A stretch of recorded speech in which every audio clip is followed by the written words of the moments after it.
Hello and welcome to another episode of Laying Down the Lore 40K, a lore podcast in which we aim to separate our Drukhari from our Dark Angels, our Tyranids from our Tau, and our Craft Worlds from our Chaos Marines, and generally ask, why is Dar so amazing? Who's been at my script?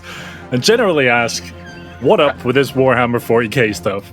My name is Ben Crone-Barber, and I know pretty much fuck all about 40K. With me is my co-host, Christopher Crowlin Allen. Why is Darren so amazing? That is not a rhetorical question, Ben. Who knows absolutely fuck all about 40k. Very true. And my dear brother Darren. Because I look like a young Yogi Bear. Who knows so much about 40k, it's a wonder he has time to do anything else. Over the years, this dichotomy between our levels of understanding became clear, and this series is an attempt to address that ignorance. Hey. I'm going to have to change the name of this document and hide it somewhere so you can't gain access to it, you bastard. Let me just say, hide it with your picnic baskets. Picnics? That makes me think you've done something else. I'm quickly scouring over it like, picnics? Where's he hidden picnics? That's what Yogi Bear steals, picnic baskets. With his young accomplice, Boo Boo. Hi, I'm Boo Boo. Hi, Boo Boo. I'll be playing the part of Boo Boo today. Welcome to Bears Anonymous, a support group for husky homosexuals. Okay, I'm Boo Boo. Darren's Yogi. Which bear is Benny? Scooby the dog. Scooby the dog, yeah. God, he just sucks the joy out of everything, doesn't he? He really does. I mean, well, okay, but pick a bear for me then. No. Okay. Moving on. I just wanted to say a special thank you to Spacemonger with two R's on YouTube for pointing out the fact that for the entirety of this show, I have been saying Drukhari and not Drukhari, and not one of you picked up on it. Not only that, it's also misspelled across all of our different channels. So thank you, Spacemonger. Do you want to know what's amazing? What? I took the R out of that before our first record just to see if you'd notice. Well, why would you do that? Spacemonger. He is Spacemonger. You never see him in the same room together, do you, Ben? That's true. Think about it. That's true. Think about That's it. True. And I've never seen Spacemonger at all, so... Well, surprise, motherfucker. He's behind cam. Surprise, motherfucker. French fries, motherfucker. Okay. Well, I've done something that I've not done before, recording before, which was go to the Made gym. a woman come. What? And then... Wow. Went to the gym, had a full-strength coffee, and Meg has just left, so... Let's get weird. I may reach 100% Dar. You'll never be me, son. Please don't call me son. That's so strange. Father will be most displeased. I mean, my brother. I mean, what? Yeah. Or mum. I'm not sure. One of them. My mum-father will be displeased. My mum, father, brother will be very unhappy with you. Oh, man, bear pig. Right. There, that's the one you can be.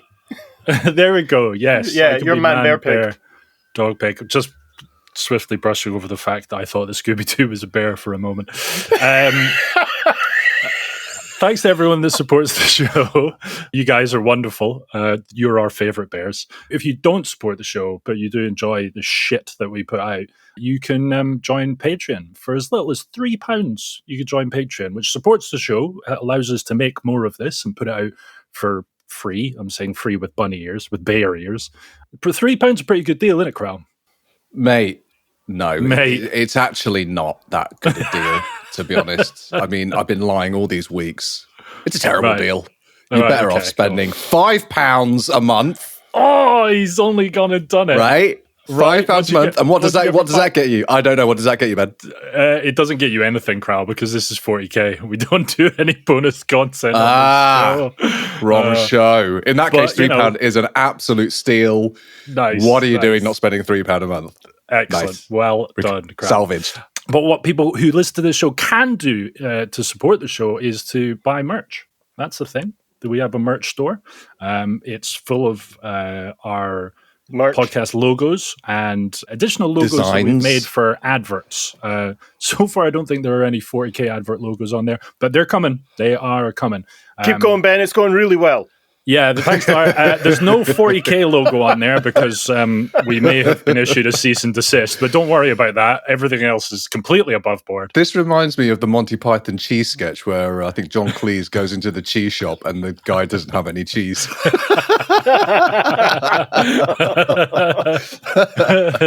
You can't support this show by buying cheese, so don't worry about it. We should come up with the Imperium Adeptus that only deals in IP infringement. Yeah, perfect. If you're into the hobby side of Warhammer, you can buy loads of hobby materials from our affiliates. Just click on the Quartermaster link in the description and you'll find links to all of our affiliates and support platforms. Loads of nerd stuff. Now, Nerds! nerd. This has been a 2-year catfish operation for us to be able to call you all nerds. Right, Kralagory. You know what time it is. Citizen of the Imperium, it's time for frontal lobotomy or bottle in front of me. It's been a few weeks. Bring it on. A rumble for Inquisitor Randall McDangle. Hey, Ranny, Danny, Ding Dong. Ranny boy. R word. That's what he's called. R word. Yeah, R word dangle. McDangle. R word McDangle. Well, this is episode 26. Kral, what was the last episode? Episode 25. Well done. Thank you very much. That was the answer I was looking for.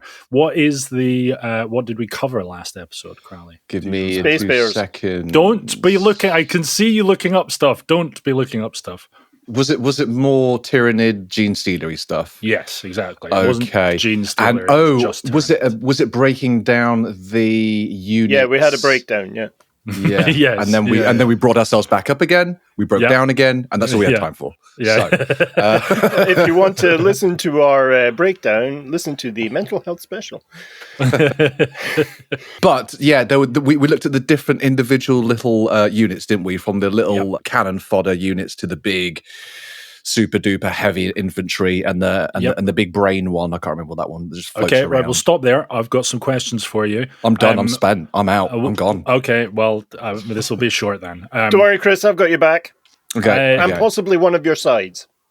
Well, that's going to be good because Randall only sent us the questions this time, Dar. He's relying on you for the answers. We're all relying on Darren for the answers. Go.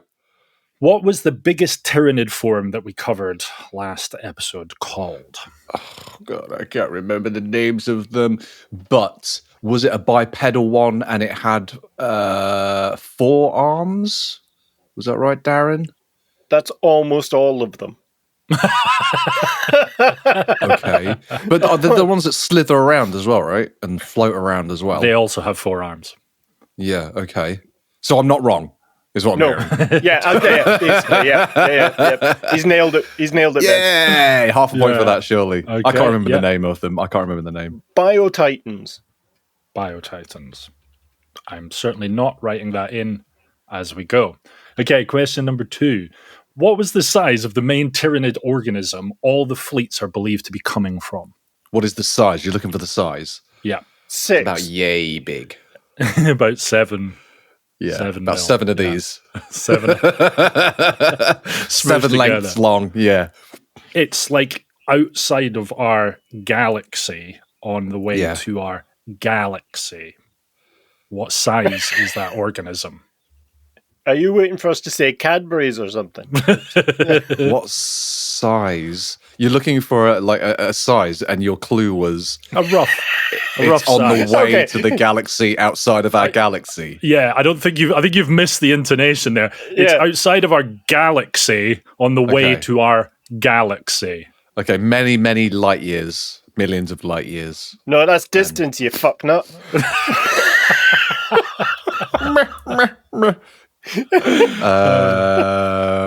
Is it the size of a galaxy, Ben? I think it might be the size of a galaxy, Dar. Well, Yeah. well, you tell me. I mean, you're the guy. Well, it's so again, I wasn't wrong. Many, many millions of light years. All right, Kral, I'm going to give you a point for that for your sheer You are tenacity. both idiots. That's all I can say. So you've dealt with 100% DAR before. Have you ever dealt with 200% DARs before? Cancels each other out. Yeah, exactly. I'm going to be the smart one today. So what size is it, DAR? It is a galaxy size. Oh, it's many light years across. It's okay. The entirety of the Tyranid hive fleet is one single organism. So it's what size is it? It's 1.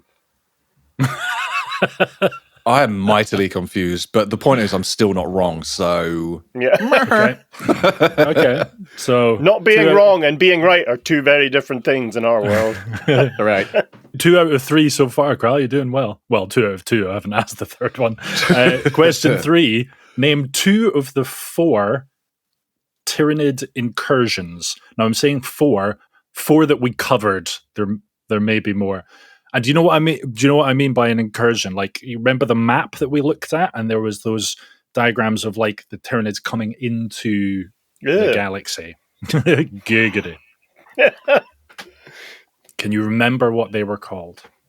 The names of the hive fleets. Hive fleet. HMS Swarmingtons and... HMS, take that, you dirty French bastard. And... HMS, take that, you dirty British bastard. We stole that one from the French. Okay, I'll give you one, Chris. I'll give you one. Behemoth. Oh, I knew you were going to say that. I was going to say it's one that Dar can't pronounce properly. The Behemoth incursion. Okay, that's half a point. Yep, and... Think of some other just gigantic name. In the movie Clash of the Titans, what did they release? The Kraken. There we go. The Kraken incursion. Ben, did you just get your wiggle wangle out? I did just get my foam tentacle out, Kral. Yep. And if you want to know what that's about, listen to the other show. All right, Kral. Well, 3 out of 3. Sort of. This is easy. Not sure, but, you know. All right. Don't know how. Cool. Well, that's that then. Right, Dar, where are we going? What are we doing? Show me your lower pants. My lower pants? You got your lower pants on? I've clutched myself as if I was vulnerable there for a moment. I'm like, oh, lower pants? Oh. Just like my nightmare. The prophecy has been fulfilled. What? The next 2 episodes, I thought we'd take a quite kind of Chelsea Garden flower show, gentle middle-class look at the orcs. So it's greenskins, Chris. We're looking at greenskins. Oh, only 2 episodes. Only 2 episodes, and that's going to be the executive summary, because there's so much goddamn lore about the orcs. It makes me want to claw my own eyes out and replace them with squigs. So there's loads of lore about the orcs. We're doing a lore show, so you're only doing 2 episodes on the orcs. This is the introduction, Kral. This is the executive summary. We're only in the introduction. Chris. You remember that thing that we said that we would do for 36 episodes? Orcs is a word beginning with O. The end. And it has a K instead of a C. Have you been looking at my notes?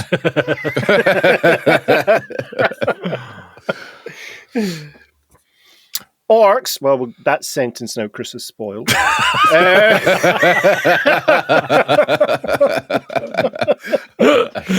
Oh, dear. Give me 3 words that you associate with orcs. Squigs. Just from the zeitgeist. Green, angry, guns. Green angry guns. Waaagh, squigs, and spores. Oh, yeah, that's good. Chris's 3 words are better than mine. Yeah. Ben got closest. It's green, aggressive, and resilient. That's really how you have to think about orcs. And this has been the lore for Orcs Executive Summary. Orcs are, with perhaps one exception, the most populous race in the Warhammer 40K universe. There are untold trillions of orcs within the galaxy, within the Imperium of Man.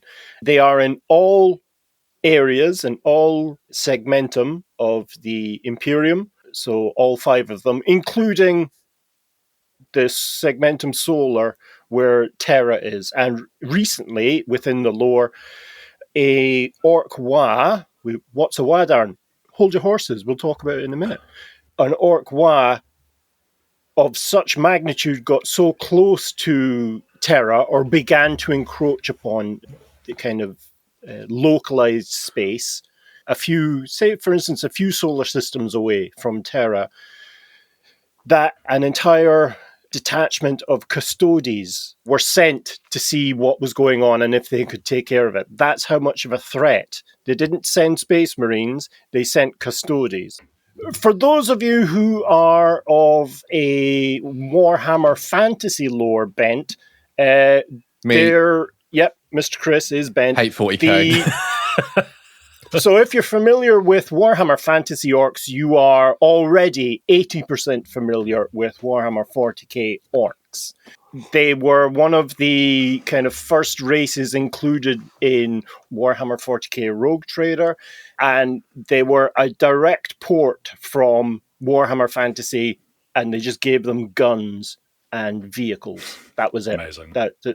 And changed their name, right? Yeah, they changed it. Instead of the name Orc ending with a C, there's Orc ending with a K. It's genius. It's absolutely genius. ORCK. No. They could have dropped the C, right? They did drop the C. Oh, okay, fine. I tell you what, me and Ben are thinking of dropping the C. Never going to happen. Never going to happen. I just think if they had replaced the C with a Q, would that have been like very French orcs? Yeah. Orc. Yeah. Look. I had to throw my shoulder up when I said that. Orc.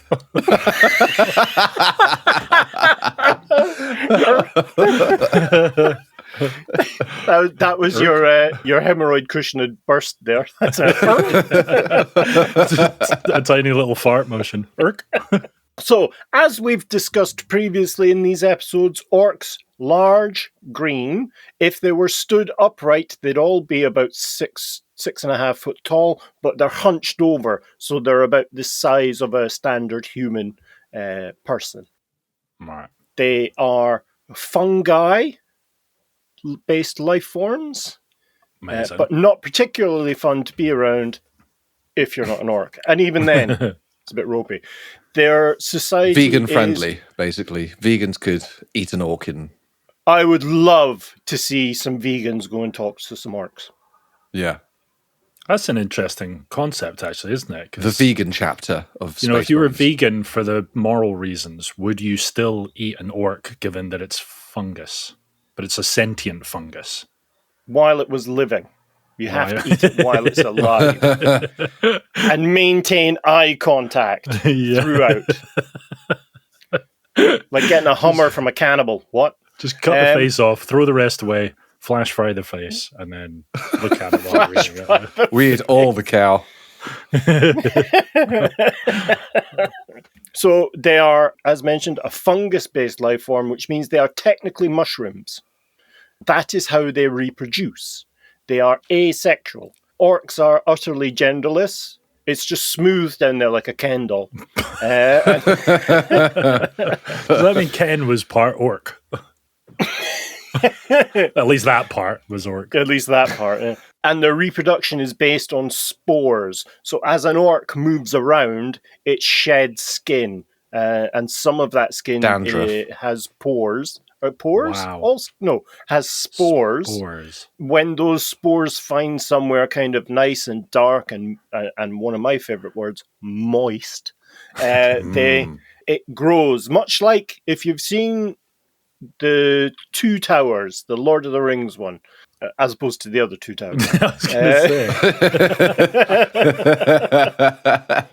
say.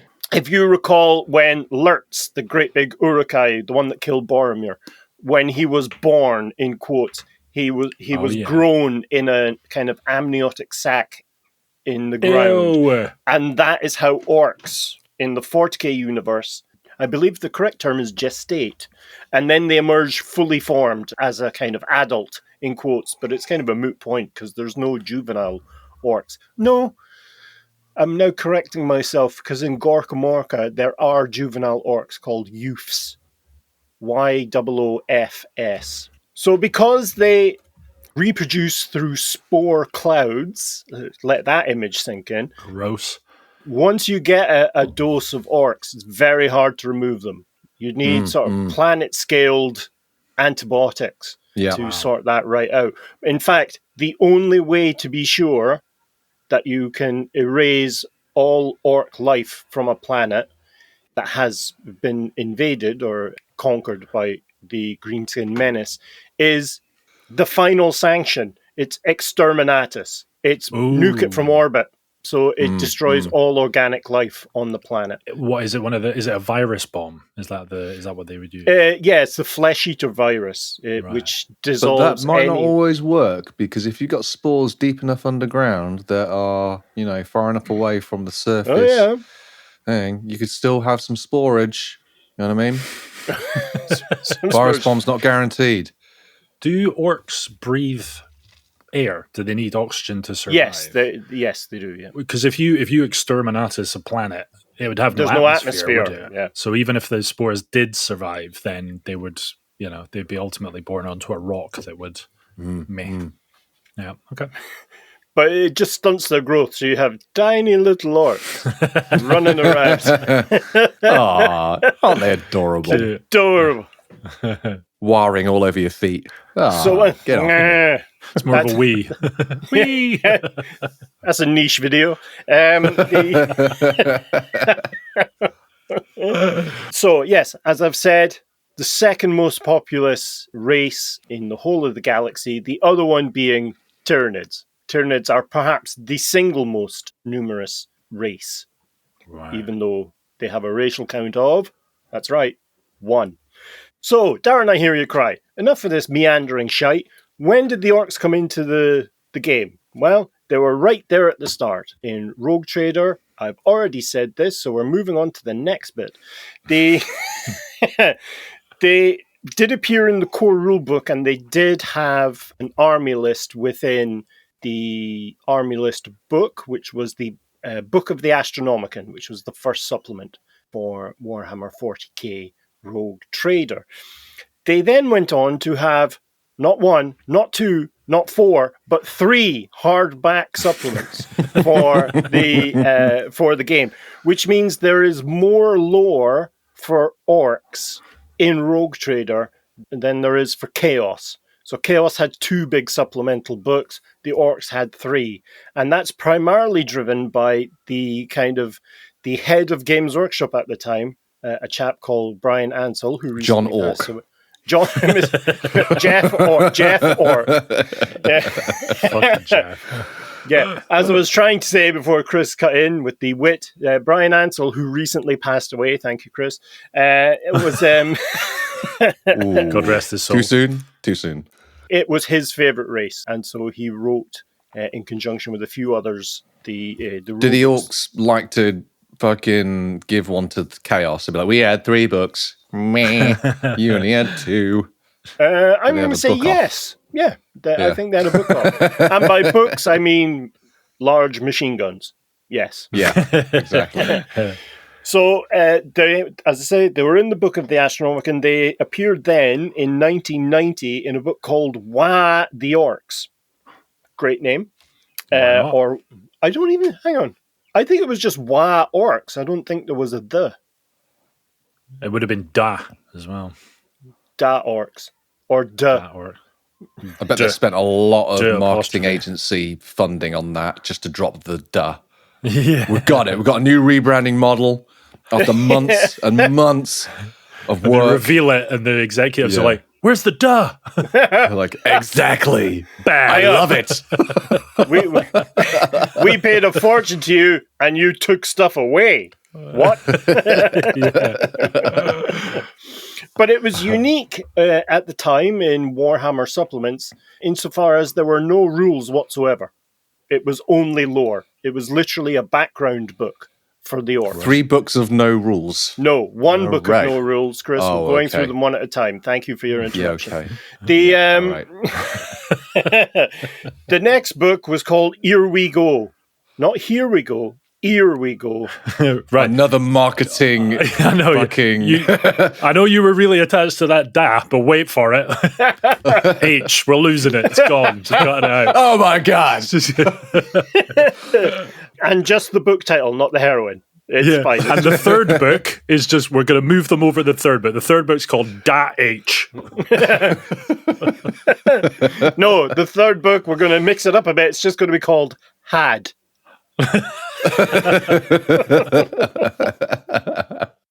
So that was Here We Go was the first of 2 army books, the first of 2 kind of rules heavy books with additional lore for specific tribes of orcs, specific clans of orcs.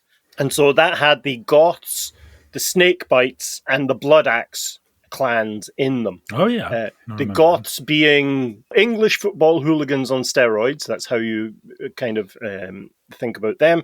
Snakebite, the Snakebite clan are fantasy orcs with a bit of kind of cybernetics and some guns. So they are, you'd like them. They're, yes, very much the Bristolians of the orc world. The Blood Axes are, the kind of orc culture feels that the Blood Axe clan has been infected by human ideas in terms of they wear camouflage, but it's like camouflage that, what's his name? Sacha Baron Cohen, the English rapper guy. What's his character? Ali G. Ali G. In the Ali G movie, all his mates turn up in camouflage and it's all the most lurid colours.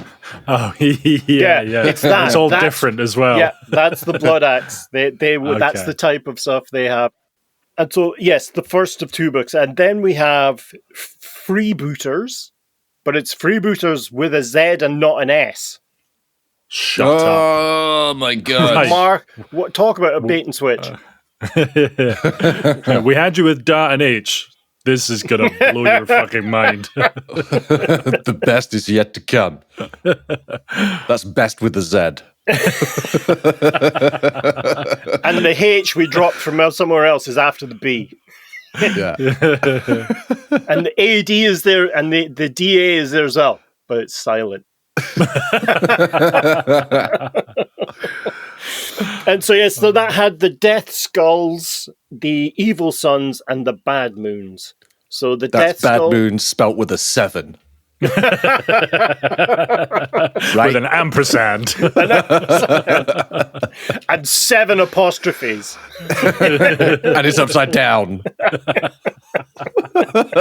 And in Russian.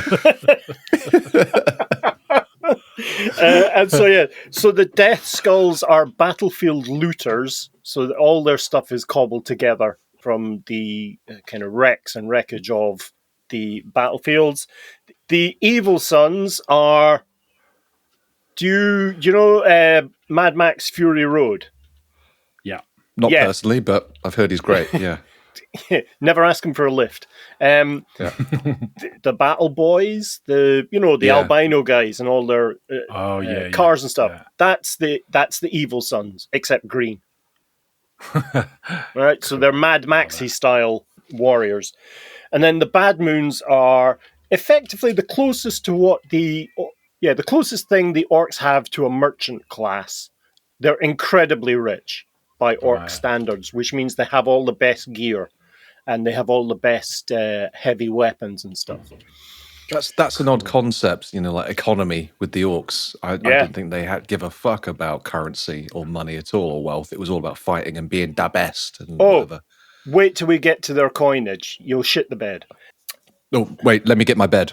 Are they trading with other orcs, or is there any interspecies trading? Yes, is the short answer.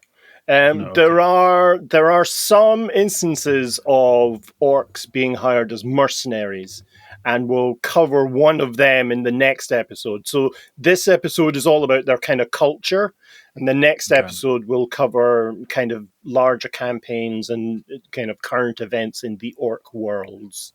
Cool. The Freebooters also had a section on Freebooters. That's correct. And these are the kind of outcasts, mercenaries, and pirates of the orc culture. And we'll have a look at some of them shortly. So in terms of their anatomy and physiology, we've mentioned before that orc culture is based on strength, violence, and victory. Those Justice. are not Like my relationship with Kral. like your relationships. Full stop, mate. Thanks, Darren. Thanks, bro. That hurts, but I'll accept it. Yep. That hurts, but I'm alive and slightly buffer. Yeah. So when an orc wins a fight, it gets physically bigger. We've discussed this previously, where Portly. No, they get buffer, not fatter. Oh, okay. So I gotta stop fighting. Oh man, I gotta stop fighting so much. A portly orc. Sounds like a pub, the Portly Orc. Right next to the Black Crag. Free drinks at the Portly Orc. Pre-game, yeah, we're pre-game. Yeah. Move on to the Black Crag. Oi, oi, oi. And then we'll have our hangover cure at the Wretched Snotling tomorrow. Nice. So I was going to say when they become bigger, so they physically put on more muscle mass. That kind of victory activates some fungal growth within them, where they become physically bigger. And so as you go up the hierarchy of orc culture, which is technically kind of youth, then orc, an orc boy, as they're referred to, then a knob, we'll just pause for hilarity, then a war boss, and then a warlord. And so as you go up that kind of hierarchy, the orcs become incredibly buff and very massive. And some kind of war bosses and warlords are the same size as Ogren, as, the 40k equivalent of ogres. Right. And there are many instances on the interwebs of people using ogre bodies as the kind of base for an orc war boss. And it fits. It just looks great. And it's very thematic. That's amazing. I've heard a lot about war bosses before, but warlords doesn't seem as common an expression. Are they? Well, they're like the field marshals. They're the ones that are in charge of entire Waaaghs, which are these enormous orc crusades, orc violent crusades, as opposed to non-violent crusades, which are tourists. But kind of that hierarchy is kind of fairly strictly defined and is based on might makes right. So if you're strong enough, you can become, over a period of time, a war boss or warlord. Knobs tend to be unit leaders. So they'll lead a squad, or there will be a collection of knobs. I don't know what the collective noun for knobs is. A gaggle. A gaggle of knobs. A gargle. A gargle of knobs. Yes. Moving on. So they'll either be like a command squad or the enforcers of the war boss. And so they're very much the kind of the officers, I suppose, in quotes, of orc armies. Spattered in amongst that kind of strict hierarchy are what's referred to as odd boys. And these are the kind of medics, which are the pain boys, the mechanics, the tech marines, in quotes, of the orc world, which are the mech boys, or mechaniacs, as they are sometimes referred to. Nice. Which is a great word, yeah. There are many others in there, such as runt herds, those are orcs who are in charge of mushroom drops, and the kind of Gretchen. Now, what are Gretchen, Darren? You've never mentioned them before. Yes, I have. Go back through the episodes. Those are space goblins. Goblins. Nice. We also have snotlings, which are, there's no funny name, they're just the same as they are in Warhammer Fantasy. And then, of course, you have squigs, which we've discussed at length previously. The main event. The main event, really, of the orc world. Just an angry balloon. Which we discovered through our the Tyranid episodes are actually orc Tyranids. That's what they appear to have, the lore has reconciled that those are in fact orcoid Tyranid life forms. I thought they did that and then said, actually, no, it's not that. Did they? Shut up, Ben. Okay. When you said that, I went, oh, yeah, they did. Yeah. It must be interesting hearing the things you've said back at you. No, I've been married for a while. Nice. They also have boar riders, so they have space boars. So we have what's referred to as pig docs, which are vets, effectively, and the breeders and vets of pigs. Of pigs, not with pigs. Settle down, Ben. We then have some various other kind of unit-sized groups of odd boys, like the Mad Boys or the Wild Boys, but we'll touch on them. Wild boys. Wild boys. Yes, the Duran of the orc world. Imagine that. Wearing ties around their heads. And yeah, shit. with the emo squig haircut. Yeah. That'd be pretty good. Yeah. Love that. When orcs appear on a planet, if they kind of spontaneously spore after a cleanse, after the planet has been cleansed of living orcs, if more orcs spore up, they naturally form into these kind of social hierarchies and cliques with the actual skill sets fully formed in them. Because orcs are an invented race. They're an engineered race within Warhammer 40K. They were made. Who made them? Well, I'm literally just about to say there's two theories as to how they were made. One seems to have fallen by the wayside. The first is the brain boys, which is how the creating ancestors are referred to, were either snotlings that ate a certain type of mushroom that made them immensely intelligent really quickly, were engineered the entirety of the orcoid race, and then for some reason fell quiet or died out. And so snotlings are the physical descendants of the brain boys, but not the intellectual descendants, which is an amusing conceit. The second one, which seems to be the one that's accepted more readily, is that the orcs are in fact creation. They're a race that used to be known as the Krork, Korok.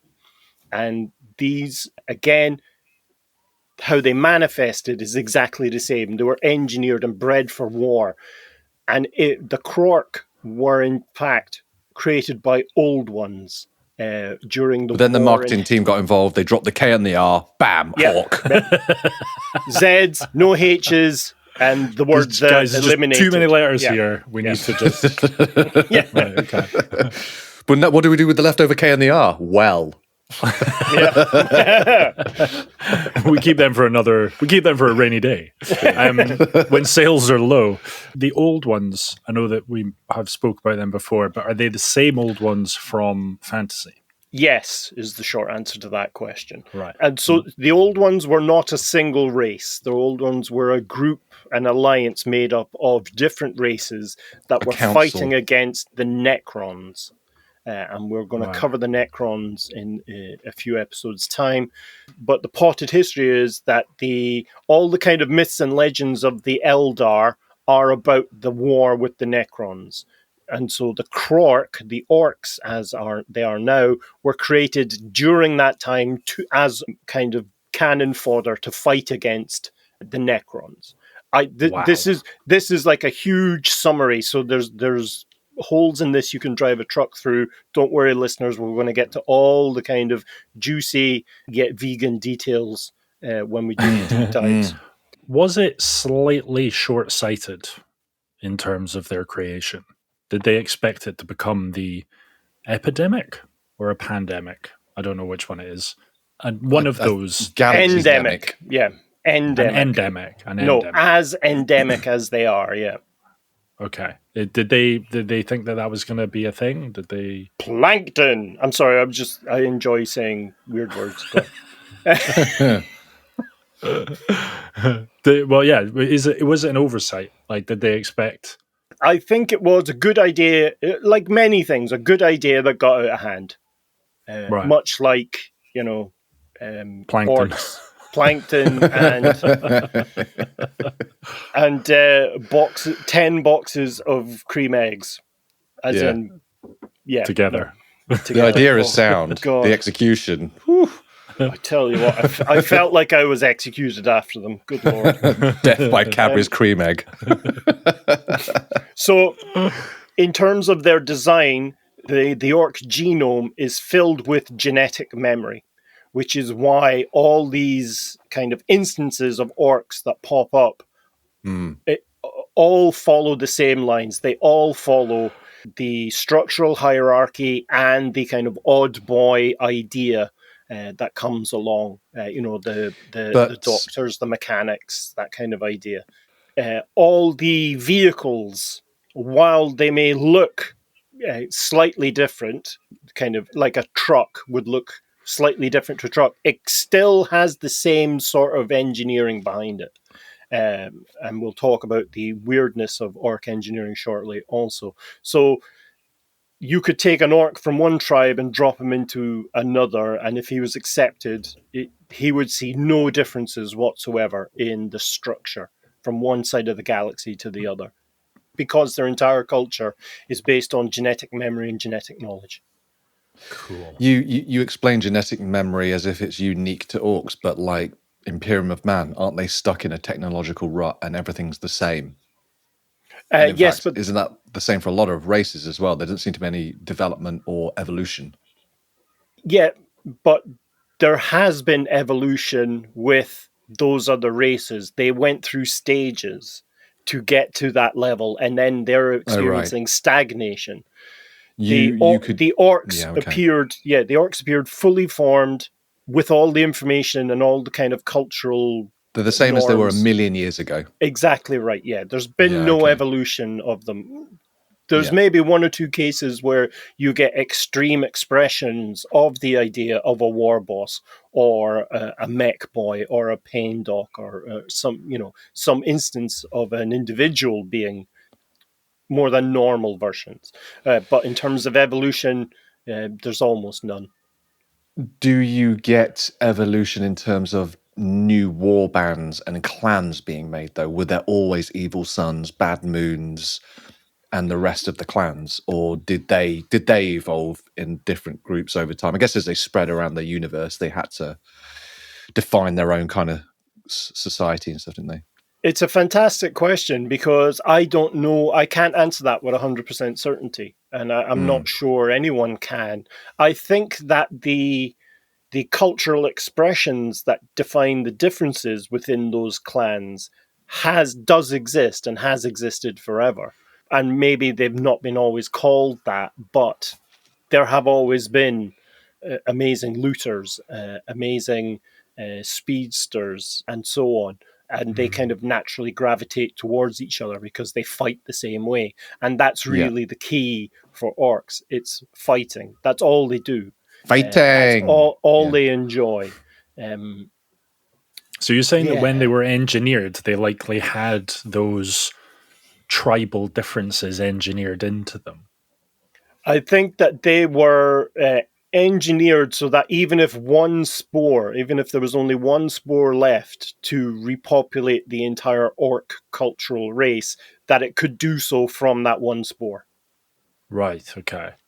So in terms of their kind of cultural philosophy, then, you're looking at might-driven simplicity. The simplest way to prove that you're the strongest or you're the fightiest and thus the best, that's the path all orcs will take. Their culture is based so purely on expansion and aggression that orcs look down on any activity that is not to do with fighting. And so most of the day-to-day chores are done by the Gretchen. They're done by the space goblins. So everything has to involve fighting, no matter what it is. Exactly right. Cooking, surviving, haberdashery. Sounds like my household. Five-a-side sewing. Go. Yeah. If someone doesn't die by the end of that 5-a-side sewing, it's a fucking waste of time. I was going to say 5-a-side aggressive sewing. 5-a-side stitch and bitch. A stitch and Stitch and punch. Stitch and punch. Punch and bitch. That sounds like an amazing surname for an Eastern European scientist. Stitch and Punch. I am Dr. Stitch and Punch. Heinrich Stitch and Punch. Heinrich Stitch and Punch. It sounds like the names that they gave the characters in Bleak Expectations are all kind of Edwardian. So it's like Dr. Pills and Tablets. I see Mr. Chimney Sweep is here again. Yes. And so for their culture to kind of thrive, there must be endless warfare. And so they institute what's called Waaaghs. Now, Waaaghs are important for a couple of reasons. The easiest way to kind of encapsulate a Waaagh is it's an extremely violent holy crusade / pub crawl with a sprinkling of racial genocide on top. That's how you think Standard of a British stag do, basically. effectively. Yeah. And I think actually that's what it's modelled on. I wouldn't be surprised. a colonial pub crawl stag do. That's what it is. We saw a couple of Waaghs, didn't we, on our whilst we were waiting in Stansted to go to France, Ben? Oh god, it just makes me want to be anywhere else. Like, guys walking around in like fishnet dresses. Is the only way I can describe it. Like a Ramsey Nesbitt, but it's a dress. Yeah. I was like,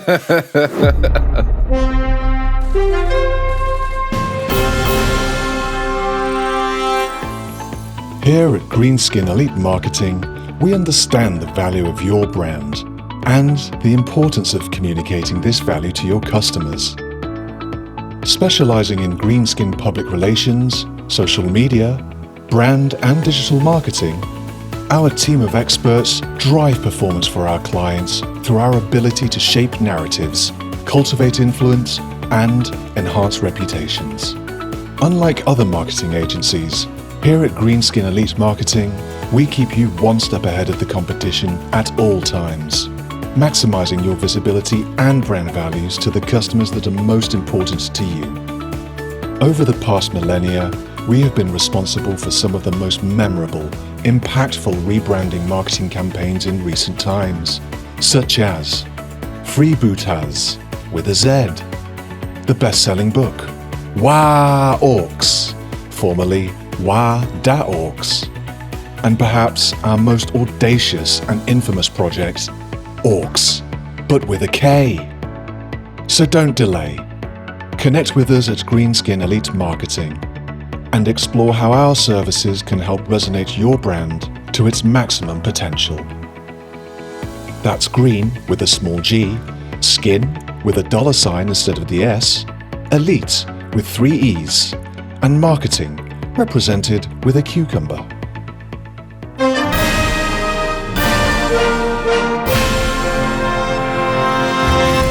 The reasons that Waaghs are important. First of all, it allows for expansion and fighting. So, and thus orcs can get in there and grow big and buff and strong like their daddy orcs. No, mushrooms. Yes, like their daddy mushrooms. It also has a psychic effect on the orcs. If you get enough orcs together, they will kind of vibrate with angry energy. And this ties into their religion somewhat. I'm so angry. Orc religion is based on the twin gods of Gork and Mork. And if you've listened to our fantasy episodes, there's literally no difference. One is cunning but brutal. The other one is brutal but cunning. And I'll leave listeners to try and decide which one it is. Yes, Chris, in space. Well done. You get a cookie. Yeah. So as the kind of Waaagh power intensifies, as more orcs join this crusade, it unlocks more aspects of their genetic memory. So you start seeing larger and larger war machines cobbled together. It starts off with kind of battle wagons, which are these large tank-like APC carriers, or, well, it's not. It's an APC to bring orcs directly into the front lines. It then goes on to create something called Stompers. Now, the Stompers are the orc equivalent of the knights of the Imperium, these big bipedal robots. So they look like angry metallic sumo wrestlers with guns and chainsaws for hands. Are they robots or are they? Yeah, they're vehicles. They're not robots. They're actual directed, piloted, driven vehicles. Okay. So they kind of stomp from side to side as they head right at the front line. So it's quite funny. They waddle. They battle waddle. It's a war waddle. Once a Waaagh gets to a significant size, once it kind of reaches an event horizon, you end up with something called Gargants being built. Now, Gargants are orc titans, and they look like Stompers, but are about 5 or 6 times the size. And these are the equivalent of the Imperium's warlord titans. So they're enormous, and they also very slowly trundle. They battle trundle into battle, I suppose. And they're festooned with weapons, but one of my favorite aspects of them, they've got something called a belly gun, which is an enormous battle cannon that shoots straight from their stomach. Awesome. And in earlier editions of Adeptus Titanicus, you're actually able to use Gargants to fight battles against Titans, and it did look like they were running at lines with weaponized penises. Chris, you had your hand up. Yes, these war machines, they are dependent on how big and powerful the Waaagh is. So in times of, and I say this, Bunny, is peace, the orcs won't bother building them at all. They need to be in this kind of frenzy state of mind. Yeah, my take on it is that it's not that they won't build them, they don't understand that they exist yet. Right. That knowledge and awareness only comes when they're like, oh, we got to fight. Yeah, okay. Now, right. Around the galaxy, you have Waaghs of different sizes, and they're each... So a Waaagh is made up of a mob, which is a kind of localized collection of orcs, which then grows to be a tribe. So that's a significant number of mobs led by a war boss. And then that tribe will express membership in a clan, although it may already do so. Clan identity can be expressed at the mob level. And then you get lots of these tribes or elements of clans will join together to form Waaghs. And so you have these different sizes joining larger Waaghs. So as these different smaller groups join Waaghs, they kind of get caught up in this unlocking of orcoid potential, which steamrollers then towards these enormous, like literally billions of orcs as part of a Waaagh. All kind of so fucking... Do you remember the Family Guy episode where Peter takes meth? Yeah. And he takes meth and his hair all stands up and he goes, "I'm so fucking ready." That's orcs in a Waaagh.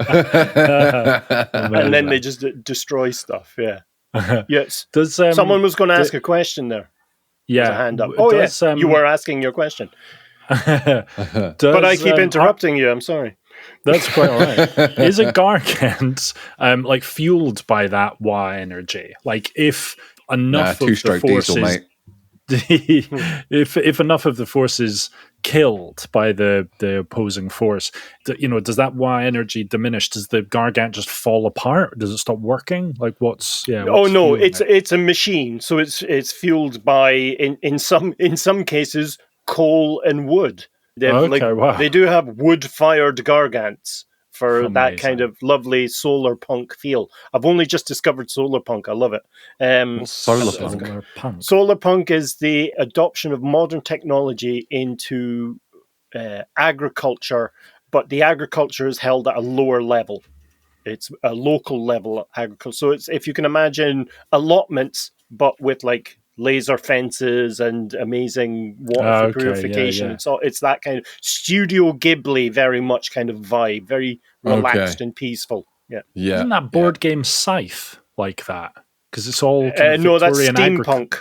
That's is that steampunk. steampunk? Yeah, Right. Okay. kind of clockwork. So war. water wheels rather than steam engines. Yeah, that kind of idea. But windmills. But the plates on a water wheel in Solarpunk is a laser mesh. Right. Okay. Yeah. It's that kind of, technology for technology's sake. It's never gone wrong. Yeah. These Waaaghs get up to galactic size invasions that will effectively lawnmower entire solar systems. And it's very, very, very difficult to not only destroy a Waaagh, but to even stop one. It takes an enormous amount of bodies. And in one of the examples we'll show in the next episode, it took 20 chapters of Space Marines and 8 billion. I'm careful, Ben. Took 8 billion. No. It was right. I was right the first time. 8 million. Damn it. And 8 million, effectively 8 million Imperial Guards to be able to stop a Waaagh on a single planet. And so as these Waaghs are steamrolling through the galaxy, we get expressions of orc religion through Gork and Mork. And you see a rise of something called Weird Boys. And Weird Boys are the kind of shamanistic magic users of the orc race.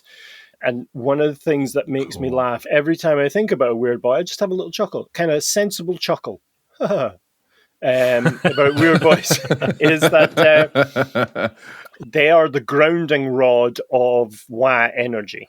And so if enough Waaagh energy is, congregated in one place and there's a Weird Boy there, or number of Weird Boys, their heads start exploding because the energy is just, there's so much psychic pressure.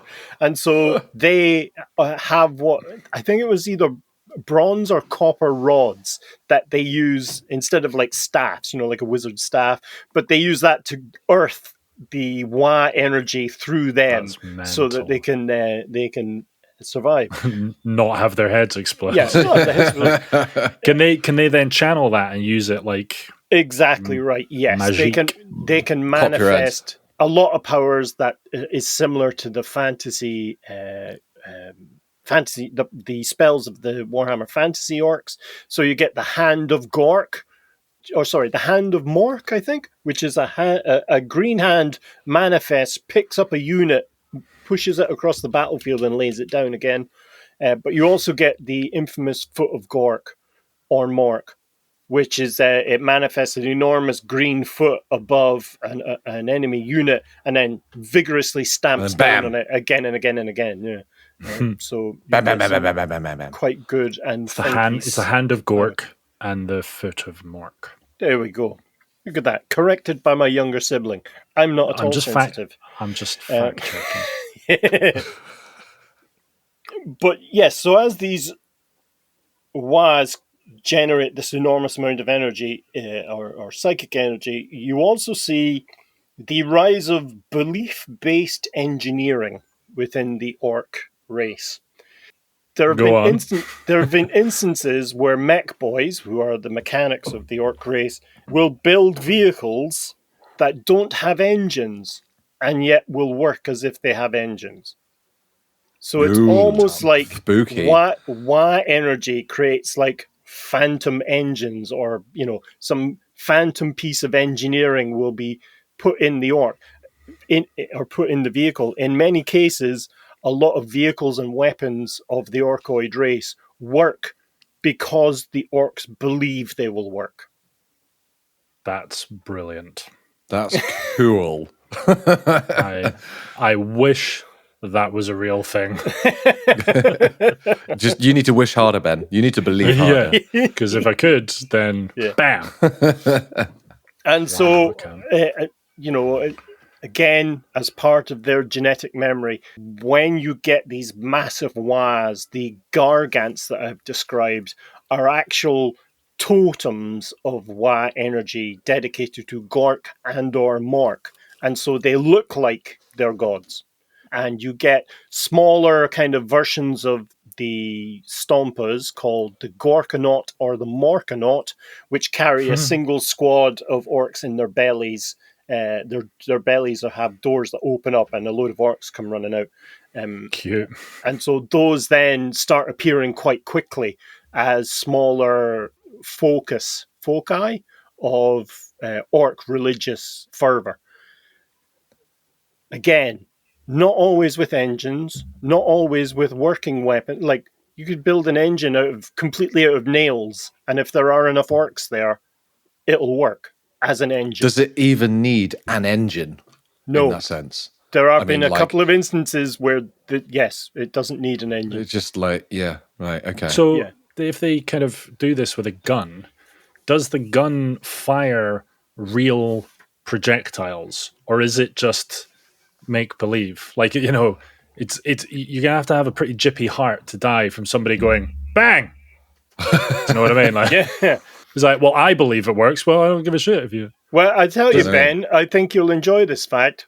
Orcs manufacture not only regular ammunition for all their guns, so it does require ammunition.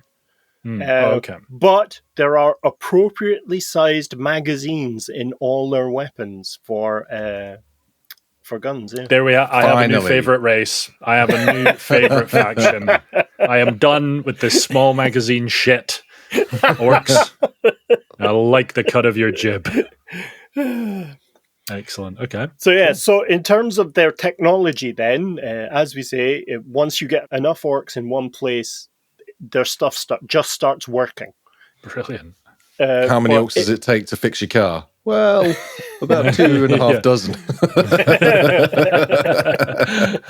They'd be quite handy at work, because it has got to the point a few times where I'm trying to fix something and I resort to percussive maintenance, which just involves hitting it with a hammer. And if that doesn't work, it's like, right, bring in the orcs. Fuck it. I need at least 1,000 of them to make this TV work. Honestly, I've had dates like that. So orc mechs who create these vehicles and create the weapons also work with other odd boys within their culture to create different effects. So they'll work with pain boys, which are the medics of the orc world, to create dreadnoughts. So they have these big, huge orc dreadnoughts piloted invariably by a Gretchen who's been surgically implanted into it. It's never actually clear how they're connected to the dreadnought, but the dreadnought responds to the Gretchen's signals. They'll also work with pain boys to create replacement limbs upgrades to orc warriors who have been injured in battle. They'll do things like they'll create jumping legs. So these are legs that have enormous coiled springs in them, like robotic legs. Amazing. And so you have orcs that literally bounce across the battlefield like fucking Egypts, heading straight for the enemy with weapons in each hand. Amazing. But then you get things like, what was it called? It was effectively a replacement cranium, but it was so you could headbutt with more power.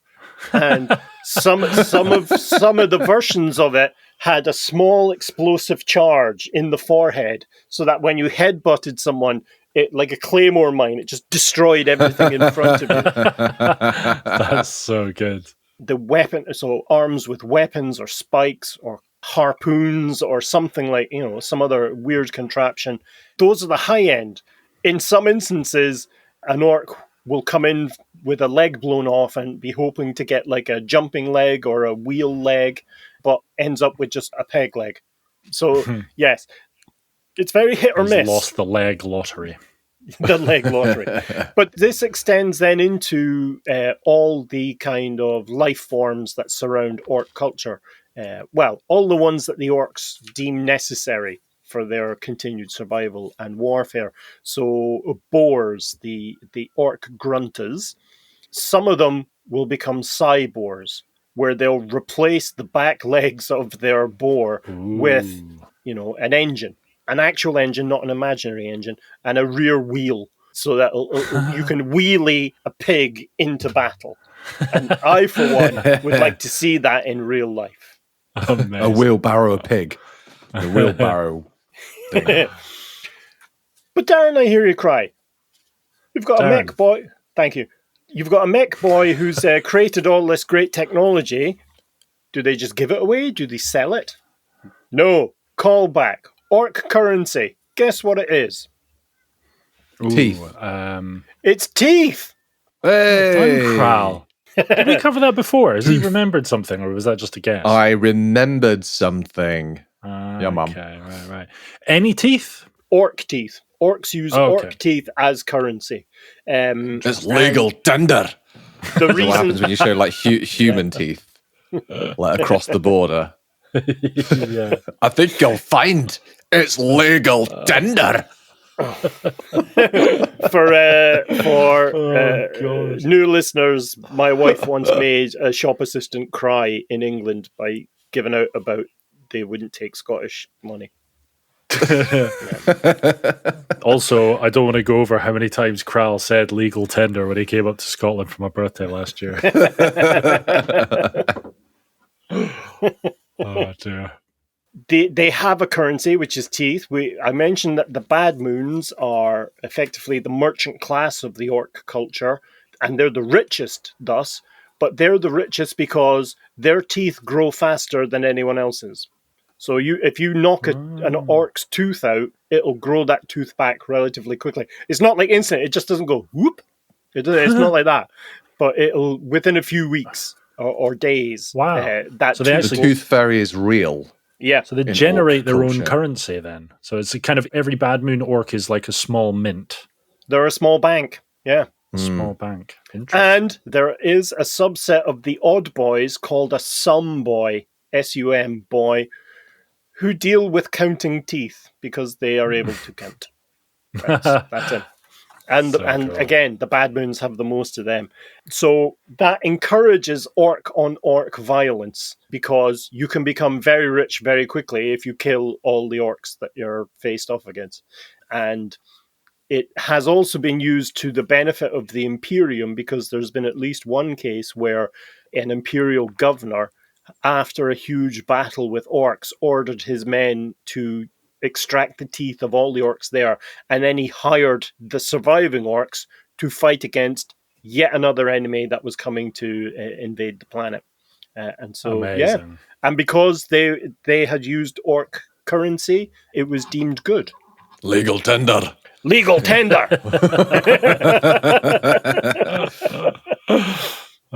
As I hope we've laid out there, orc culture is violence-based and expansionist. It thrives in adversity. It can always come back.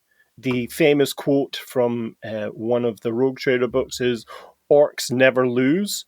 If orcs retreat, it's so they can get their numbers up and come back and fight again. So they never give up. They're constantly coming at you with their legal tender and weapons." Got a mouthful of legal tender.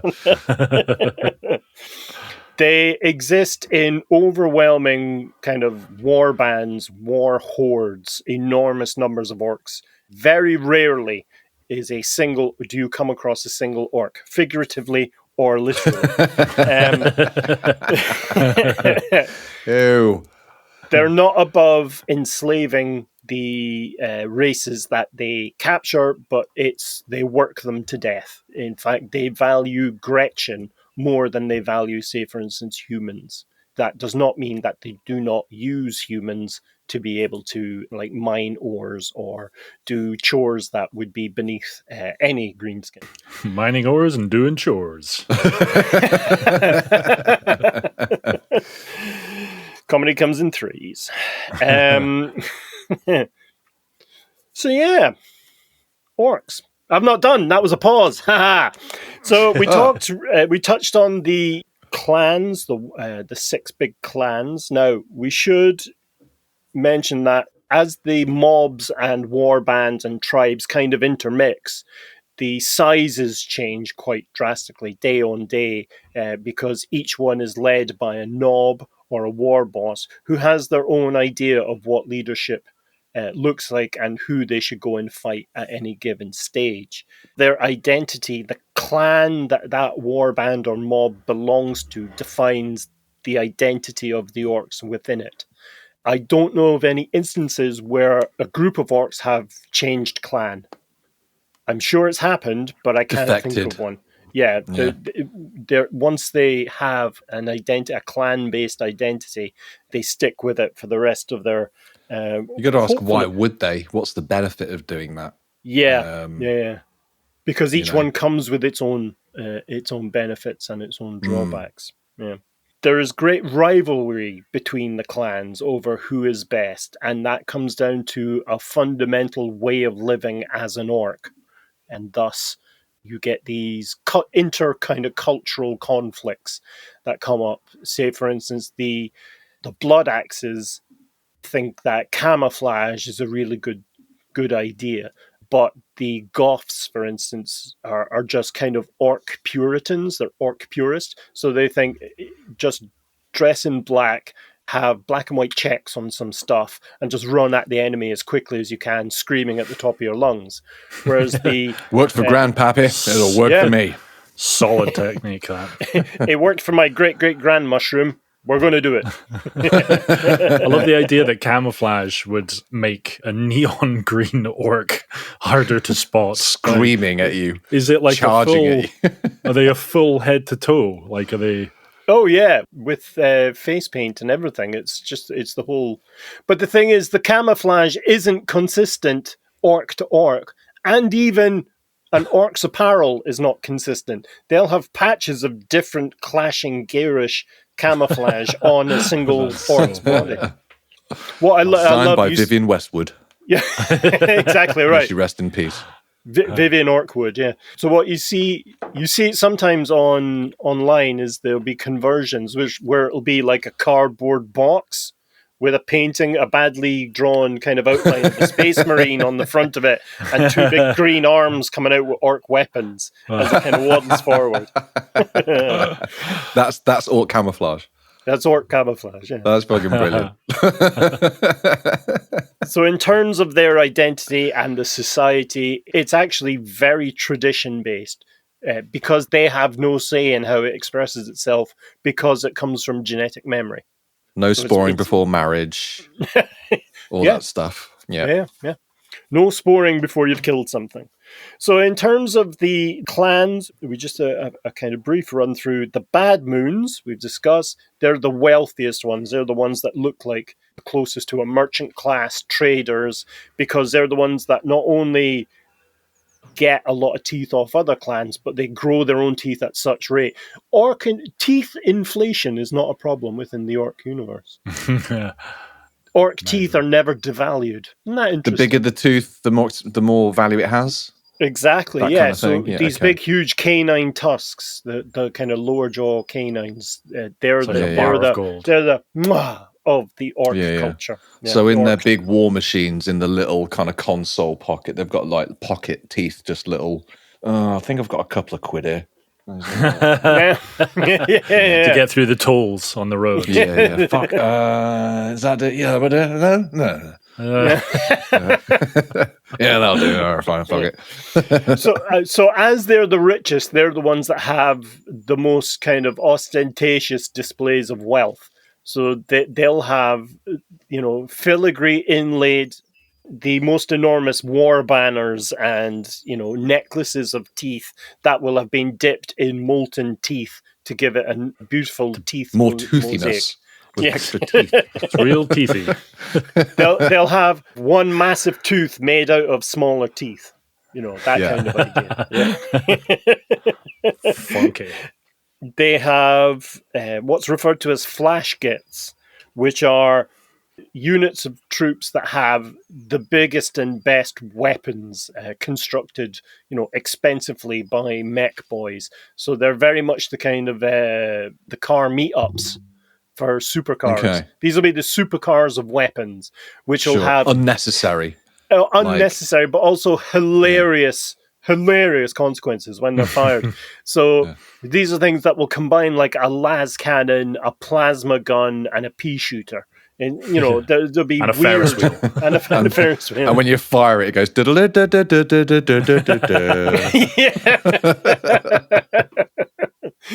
got neon lighting on the under chassis. Flick the nitrous, yeah. And the pneumatic fucking bouncing thing. Dong. Yeah. Whatever that is. And some solid orc hip hop. Yeah. So you'll find a lot of the orc knobs and the leadership will have mega armor, which is the orc equivalent of power/Terminator armor, which is quite a terrifying concept. So you get these very hard-hitting elite units within a Bad Moon's force. And their primary colors are yellow. So all their vehicles and armors painted yellow and black motifs. Motifs? Maybe I'll stick with motifs. Motifs. So it's orc. Moe's teeth. Drawing a veil. We'll move on to blood axes next. Those I've mentioned, the camouflage experts. They include a lot of commandos, who are the guys in the sneaky cardboard boxes or drum barrels, or an orc with a Gretchen on its head in a trench coat running right at human lines or other aliens are available. I think I touched on the fact that they're looked down upon by a great deal of the other orcs because they have human-inspired tactics, which is effectively stealth. They are stealth orcs. Ooh, that sounds against orc culture. It's very much against orc culture, and the Goth clan despise them. But because they use these very tactics and they're quite a poor clan, they hire themselves out as mercenaries. And so that's out there kind of learning the tactics and strategies of other races while ostensibly solving problems for them for money. But of course, if you hire an orc and an orc lands on your planet, you've got orcs. That's it. You've got orcs for the rest of your life. You can't get rid of them. Yikes. But because of their kind of attraction to stealth, they're viewed as quite treacherous orcs by other, let's say orcs. And they tend not to have kind of a large ostentatious colouring like the Bad Moons because they dress in camouflage. So you get lots of greens, but also lots of vibrant pinks, blues, yellows, and other colours of camouflage. It's a hodgepodge, a splendour. Nice. A splendour of orcs. A smorgasbord. Smork. Nice. Nice. Hot on their heels, then we have the Death Skulls. These are the battlefield looters. So they have a lot of they have a lot of mech boys, but it's purely in terms of their destruction of battlefield debris. So they have a lot of junkyards within their areas of control. A lot of junk in the trunk. And they have a lot of orcs that go out with acetylene torches to cut up vehicles and armor from the dead of the battlefield, which they sell on then to other clans or other mech boys. But they do specialize in what's referred to as looted vehicles. So they will take any vehicle from any race and they'll orcify it, and it will work just as well. Orc my ride. Orc my ride. That I would pay for that TV show. Put square wheels on it. Take the engine out and just believe. Well, this is the thing, is that if it once they get it working, it works exactly as if it was the original vehicle. So they will have Space Marine Land Raiders, they'll have Imperial Guard Leman Russ tanks and Chimeras, they'll have Eldar Falcon grav tanks, so they'll have effectively hovercraft tanks or anti-grav tanks, and it'll work as if there was no problems. Sometimes those kinds of vehicles are too far gone when they come to them, so they can't repair the existing system. So you do get instances of a Falcon grav tank on wheels or on tracks, again, driving around the place. But yes, they have a lot of vehicles taken from other races. Yeah, very cool. But they use blue war paint on a lot of not only themselves but their vehicles. And because of the nature of orc belief, it gives them that kind of... do you remember the Savage Orcs in Fantasy, where they got a kind of a ward save, an invulnerable save, basically luck, basically, from having certain types of tattoo? It's a similar kind of deal with the Death Skulls, although it's not expressed in the game mechanics in a similar way. Evil Sons, they have blue paint. Yes, blue is their lucky color. So stuff tends to work better for them if they're blued up. It's a racy. I blew myself. Evil Sons, we discussed. These are the Mad Maxes. So these guys are obsessed with speed. And effectively, they're the mechanized infantry of the orc race.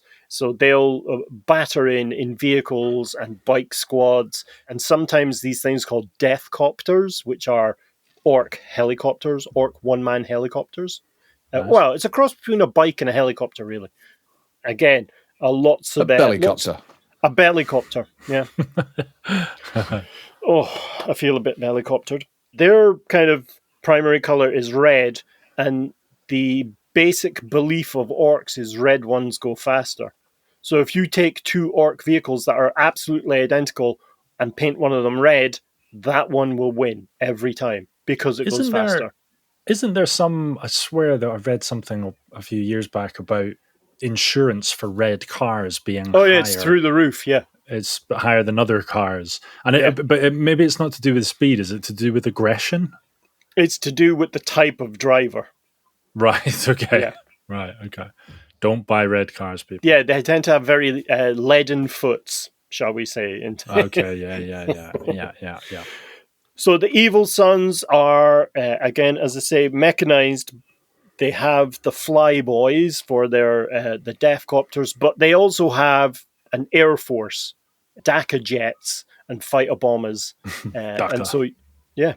So other clans have some semblance of an air force with these two types of jets, but Evil Sons by far has the highest concentration of these DACA things. Is DACA jet is the name DACA regarding the sound that the guns make, like DACA. Yeah, DACA is an expression of the shootiness of a weapon. That's literally what it is. Cool. Yeah, shootiness. And because they have so many vehicles, they have a larger population of mech boys than everyone else in these mechaniacs, as discussed. Goths. Goths are the quintessential orc. So these are by far the largest or individual orcs. Goth orcs tend to be, on average, larger than other orcs because they fight everyone, including themselves. Their kind of principal method of combat is en masse infantry charges straight into the heart of the enemy to be able to get to grips and thus fight. They have a very militaristic nature, and so while there isn't kind of a strict military hierarchy as we would understand it, they do follow orders a little bit better than other orcs when commanded to by nobs or war bosses or warlords. They have a unit called the Storm Boys, which are orc jump pack troops. So these are orcs who have literal jet engines strapped to their back and are either what could go wrong? They're either dropped from orbit into a planet, or they will assault from, the flanks. Basically, jump pack troops, much like the assault marines of the Astartes. They completely live for war and combat. Everything else is secondary. So they have very few odd boys within their ranks because they're not really valued as much as in other tribes. Although, a pain boy that can mend an orc and get that orc back on the front lines is quite valuable within Goth culture. But but none of the fancy shit. None of the enormous amounts of bionics that they would create. The mech boys are really any vehicle that's built has to be a combat vehicle directly to either get a load of orcs in or be some semblance of a tank or aircraft to get at the enemy immediately. I think I mentioned earlier their primary color is black, but it's black with white kind of accents. So that's really how you would tell that. If you didn't have any notion of this enormous orc running at you as being goth, if it's dressed like a goth, then it's a goth. Sure. I can't imagine that's what's going through your mind as an orc's running at you. Like, what type of orc is this? Yeah. Well, I do see a hint of blue, actually. Yeah. What orc do you think this guy is? No, that's not an orc. The intelligence says that our guy's dressing red. Yeah. Let's just wait until he gets a bit closer. The Bill Oddie of orc spotting. Yeah. Finally, then we have the snake bites, and I feel this is where Chris his ears will perk up. The pillow biters. The pillow biters. The snake bites. So these are effectively fantasy orcs with guns, more so than all the other tribes or the other clans. They're the ones that tend not to use vehicles as much as they use livestock. So they're the ones that have the largest amount of boars and boar riders. And squigs and, squigoths, which are these enormous mammoth-sized squigs charging into battle. So very animal husbandry is a big deal in the snakebite clans. They also have the largest proportion of wild boys, and these are effectively fantasy orcs in 40k. So these will be the ones armed with just hand weapons and shields. Choppers and slicers and smashes. And blockers? What would they call shields? Blockers. They don't have shields. Oh, I thought you said they had swords and shields. Yeah, but they don't call them shields. They don't call them blockers, sorry. Right, okay. What do they call them? Gareth.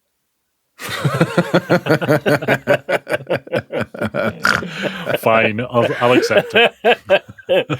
They cover themselves in kind of snake tattoos, very much in the same way as the savage orcs of the fantasy world. It's this kind of good luck totem. You can always tell a snake bite because they tend to wear tanned leathers and lots of fur. So very much the barbaric orc of barbaric orcs. They have, in recent years, in recent editions, there's been a new type of orc that has been added to the kind of lore called the beast Snaggas. And these are the monster hunters of the orc world. Most tend to come from the Snakebite clan.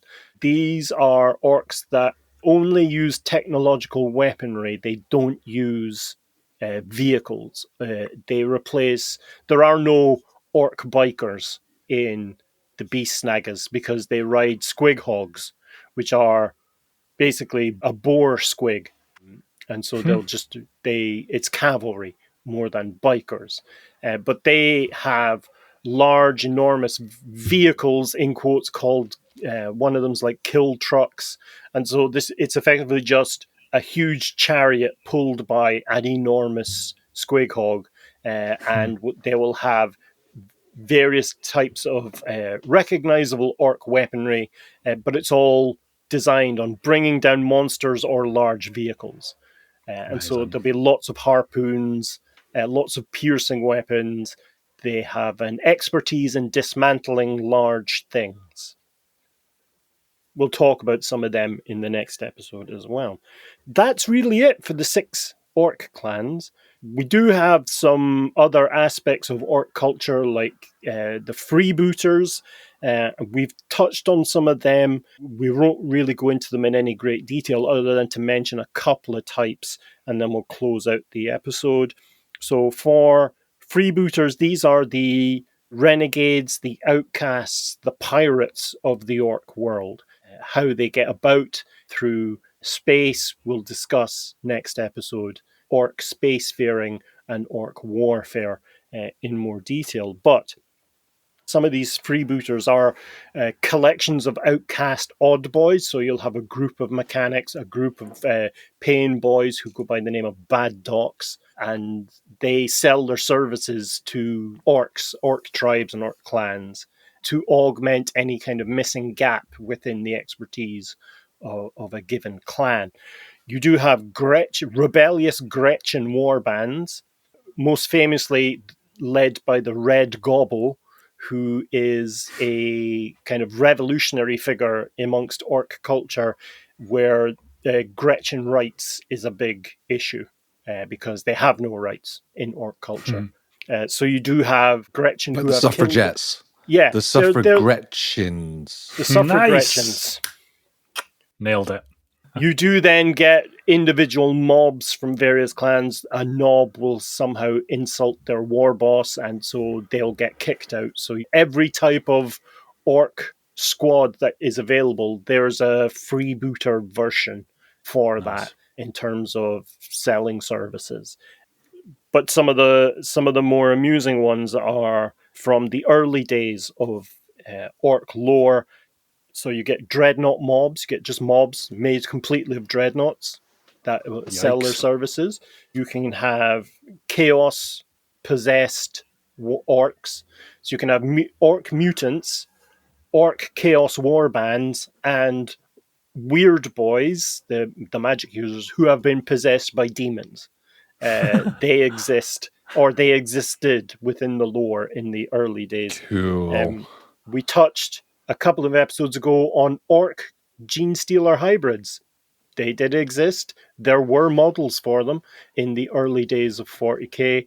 But by far, the most uncomfortable warband or freebooters that are available to orcs, again at the dawn of 40K, was orcophile human mercenaries.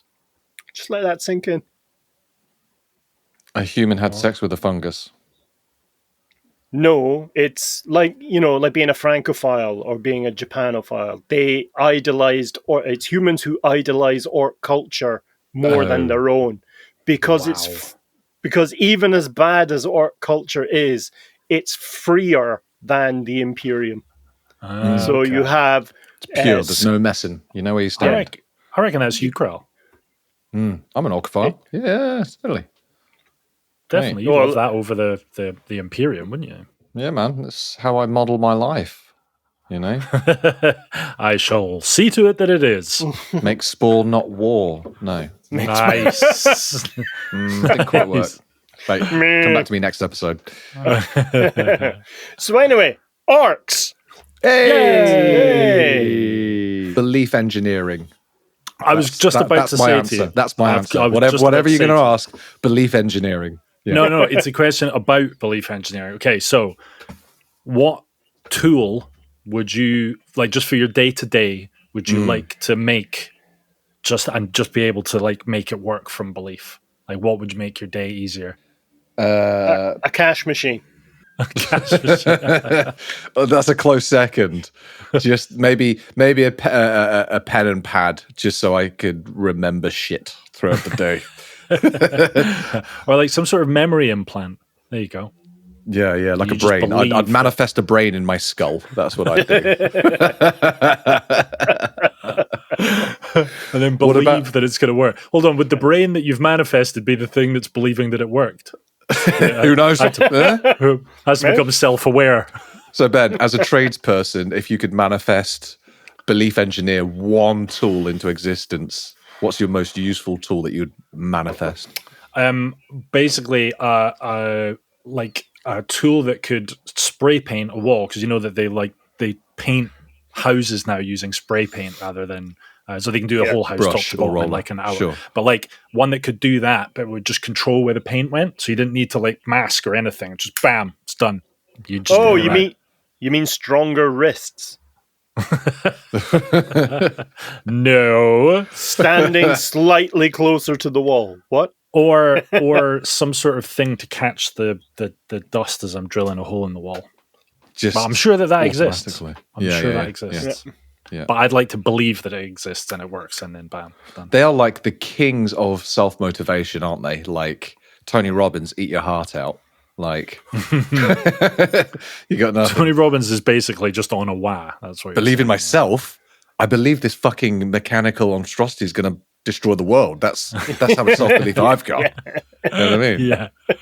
I've passed way beyond self-belief, Tony. You are preaching to the choir, brother. Well, I don't think you're right. I don't believe you. Then you must be right because you believed me not to be correct. And Dar, what would you create? A tea's made or a coffee made that could give you a hand job. Classic Darren. But you can't use that when the family's around. No. I wouldn't need my family around. I've got coffee and hand jobs. Yeah, not can't, shouldn't. But does. But it only works if you continue to shout "Waaagh" at the end. It's Waaagh powered. Waaagh! Oh, I'm tired. I'm kind of sleepy. Right, That's what the coffee's for, Ben. Tell me about it. I'm on cup 3 already. I'm bouncing off the walls. All right, that's all from us. Thank you so much for listening. Details and imagery for the topics we discussed in this podcast can be found on our website at layingdownthelore.com.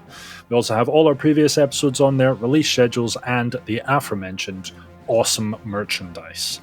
Again, if you're keen to support the show, just click on the support link in the description and give us all your teeth. Yeah. Do not fucking send teeth to us. Do not. We'll be back again soon, displaying just how little Chris and I know about Waaagh culture. And until then, good Waaagh. Legal tender. Bye.